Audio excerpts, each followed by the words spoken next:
Dana Powell is a senior customer success manager at AppFollow. She has been working in the tech industry for more than 5 years, including games and SaaS companies.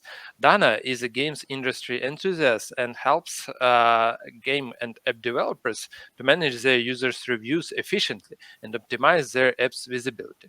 So, please welcome Dana Powell, and she will tell us why customer success is an essential part for rating growth of every app, how it works for games apps, life hacks, and real cases. So, Dana, please, you're welcome. Thank you. Thank you, Vlad. Thanks so much. Hi, everyone. Really excited to be here and talk to you about the impact that customer success teams or customer support teams or whoever manages the communication with your users and customers, what their impact is on the app rating growth. So before we jump into the presentation, a little bit about what we do at AppFollow. We are an all-in-one app management platform that basically helps you to manage and monitor user reviews, build your ASO and growth strategy using our ASO tools, and uncover crucial insights from user reviews to inform your product roadmap. To this day, we work with over 70,000 companies across all app categories. Okay, let's dive in and see why it's important to grow your app rating. First, this will give you, and I think everyone knows, it will give you better visibility in the stores. You probably already noticed that on Google Play, when you search for an application, there's a native filter that allows browsers to exclude the applications with ratings lower than 4 stars and 4.5 stars. So you can take 4 stars and 4.5 stars as your low and high threshold or low and high rating goals when you work with your application. Then it can increase a higher rating means you can get a higher conversion rate because you probably already know that the app rating is the number one criteria that mobile users use when they decide between your application or your competitor's application. Although we're going to speak about the impact that support teams can have on the growth of your app rating, this is a cross-team KPI. And we're going to see later on from some of our stories how that is true. Basically, product teams impact app rating by fixing the bugs in the app and adding new features. Marketing teams can impact the rating by building fair monetization systems and successful ad campaigns. And ultimately, the support teams, or again, community management, or whoever owns the conversation with your users, can affect the rating by replying to the users' reviews in a timely and effective manner. Before we jump into the how and how to build a strategy around working with reviews, let's have a look at the state of the market and see how users behave on App Store versus Google Play. So recently we ran a market research. It's released on our website under the industry report. But what we managed to find out was that even though there are more applications on Google Play, consumers tend to spend more in the App Store, probably because they have a higher spending power than on Google Play applications. Despite that, or probably because of that, the App Store users are usually harsher in reviews than Google Play users. What we notice is that the average review rating in the App Store was 3.4 stars, whereas in Google Play it was 4.1. App Store users will more likely be paid users of an application, so they will have higher expectations from the developers. How are companies, how are app developers managing these reviews? So on Google Play, we noticed that the response rate is pretty low at 10%. It's slightly higher on App Store at 22%, but it's still not as high as it probably should be. The reply time in the App Store tends to be higher. It usually takes teams 2.4 days on average to reply to user reviews, whereas on Google Play, it's around half a day. And I think it might be because on App Store, Apple usually takes longer to approve responses to reviews. It can take 8 to 12 hours just to update the response to a review, and then 4 to 8 hours for the response to become visible. So something to keep in mind for the teams when they start managing reviews, as the average response time is often one of the most important metrics that they track. What about the gaming category? So when we were researching the market, what we noticed is that gaming is definitely much bigger on Google Play. You probably already know this. On the App Store, the gaming category falls behind other categories like finance and music. But when we looked at Google Play, we noticed that the response rate is very low. Actually, the gaming category has one of the lowest average response rate. It sits at 80%. And compared to other categories, teams also take longer to respond to reviews. The average response time here is 2.1 days. And even though the players are very satisfied and with their experience in the game and in the applications, and they leave positive reviews. We see here 4.3 star average star rating and 4-star average review rating. 94% of them churn within 28 days of downloading a gaming application. So it's very hard to keep those gamers play longer. So are companies doing enough to provide effective support and build trust relationship with customers? From the data that we saw, we think that no. And this is very surprising because more than 90% of consumers go through reviews and ratings before making a decision about a good application. 70% of Apple users first read at least one app review before installing the application. And also, what we notice is that companies that provide customer support to their users have a 30% higher retention rate than those which don't. So why exactly should you implement a feedback strategy? Well, we saw before that a better rating improves your app visibility.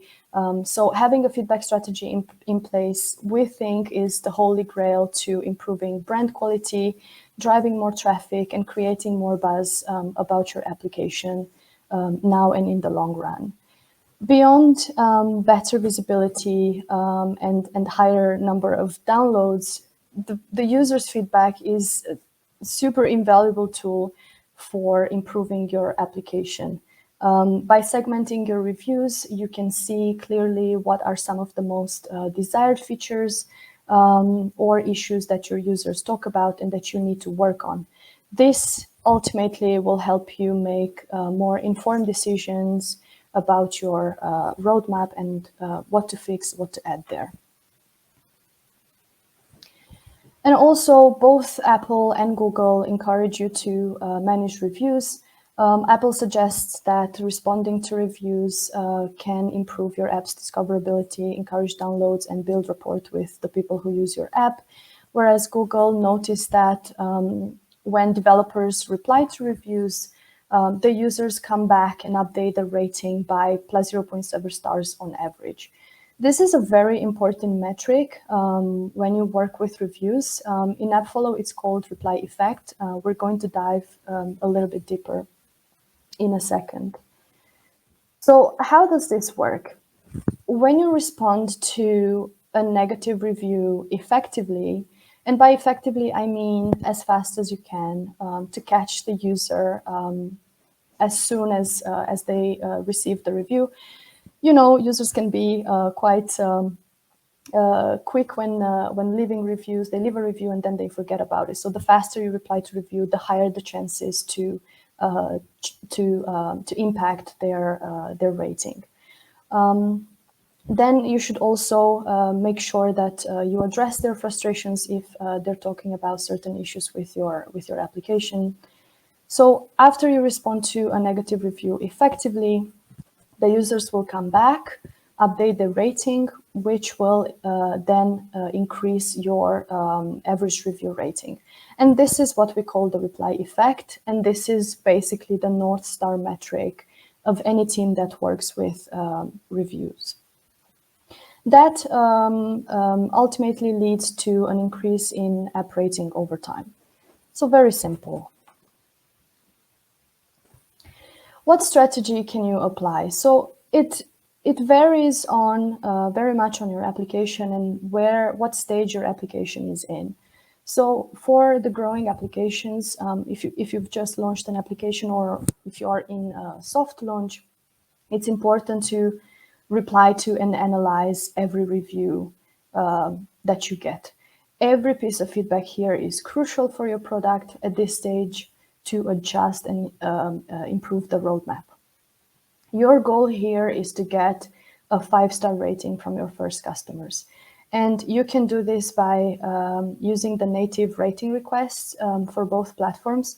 And here what we notice is that every time developers use this rating request in the App Store or in Google Play, it had a positive impact on the overall application rating. But you have to do it in a smart way. And by doing it in a smart way, I mean you have to place that rating request at the end of a successful journey with your application. Right, so I always give the example of one of the games I recently played. I was playing a puzzle game, and after a few sessions with combos and after a winning streak, I got a pop-up to rate the application. And I was in a good mood to rate the application positively because of the success that I had in my puzzle game. And so ultimately, you can ask your team and friends to like the good reviews. This will increase the chances of these reviews to be featured on the app page. So you probably already know that when users come to your app page, they will see 2 or 3 reviews at the top, and those are basically the feature reviews. We don't know exactly how the algorithms work on Google Play and App Store. They more or less randomly pick these reviews to be featured at the top. But I think asking people to like the good reviews can increase the chances of them being featured.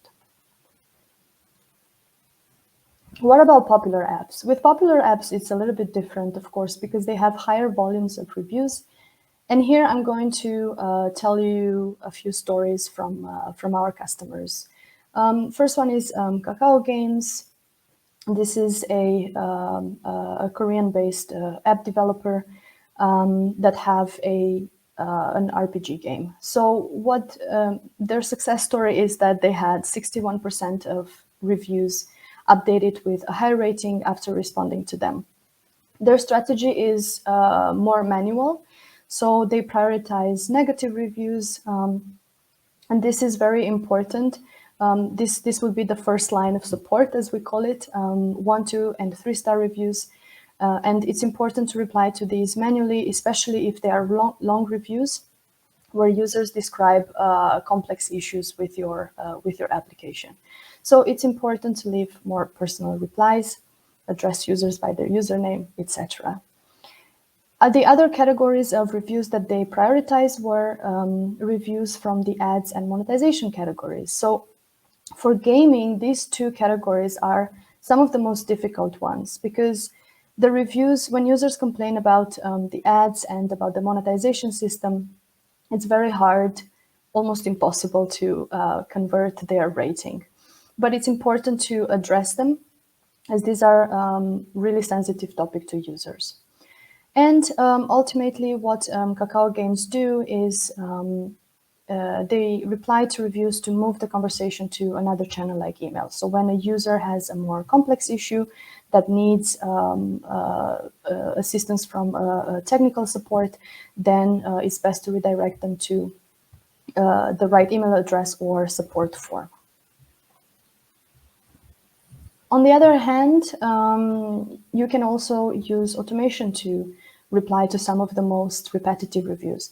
And that's what Discord does. They actually reply both manually and automatically. As you can imagine, an app like Discord gets a lot of reviews, especially on Google Play, but they are able to cut down on hours needed for agents to respond to these reviews by automating this process entirely. So what they use automation for is review spikes. So whenever they get something happens in the application, like a new feature was added, or there's a bug or something like that, then if they get a review spike, automation can help them cover those reviews that cannot be dealt with by the agents manually. So common bugs and complaints, and they also use automation to redirect users to the right email address. So we saw earlier that Kakao Games was doing it manually. Discord is doing it automatically. And the last story that I wanted to share here, sorry, is Genshin Impact's story. I think this is a great example of why it's so important to keep track, close track of your rating changes, and to address users' feedback and make sure you show them that you hear them. So the story is as follows. Genshin Impact had their game anniversary just recently, and they wanted to do something special for some of their users. They organized all sorts of events and competitions that involved prizes and rewards, but unfortunately they got such a big backlash from the community because the users who were actually paying, so their customers basically felt left out because those rewards were just for the users, the players who were participating in the competition, and they didn't want to do that. So what happened was that they got over 1 million new ratings in one day, which affected their average rating. What we saw was that it decreased just in one day from 4.3 stars to 2.4 after the anniversary rewards. So how did developers react to this? Well, I think they tackle the problem very elegantly. They sent in-game rewards to all the players, and the support team responded to the users' reviews. The results were very good. Sorry, I'm losing my voice. So basically, 7,200 users changed their negative rating to positive ones after they received the in-game awards. And the support team sent out 2,100 replies that led to an increase in review rating of plus 0.47. So this is why it's super important to make sure you reply to reviews as fast as possible, and make sure you handle those spikes in reviews. There are more success stories where this came from. So there's a little QR code here if you want to read more on our blog. There's several other stories from the games industry, but also from other app developers. And last but not least, to conclude, so how can AppFollow help you here? We have review tagging and semantic analysis tools that allow you to do a proper feedback analysis and inform the roadmap. You can support your users by using our reply to reviews tools and tagging system. You can track the impact of your replies on the app rating, so you know whether your replies are effective or not. You can automate review categorization, but also replying to reviews if you have an application that receives high volumes. And you can also get alerted when you get a spike in negative reviews, so you can tackle these reviews immediately. And that would be it from my side. Thank you. Thank you too, Dana. Uh, I think I'm asking the audience to be more brave and ask some questions. We have still have time, and now I have question from my side. What about the other stores except Google Play and App Store? For example. Huawei App Store, App Gallery, or Amazon App Store. So, does AppFollow work with other stores? Yeah, absolutely. That's a great question. So we talked about App Store and Google Play because these are the most popular ones, and this is where most of the applications are. But we definitely support Amazon reviews, even though Amazon has deprecated the possibility to reply to reviews. You can still analyze the Amazon reviews that you get. As for Huawei App Gallery, this is coming very soon. I think our developers are working on it as we speak. We had a lot of demand for Huawei App Gallery support, so that's definitely something that we want to give to our customers. All right, great. Thank you again, Dana.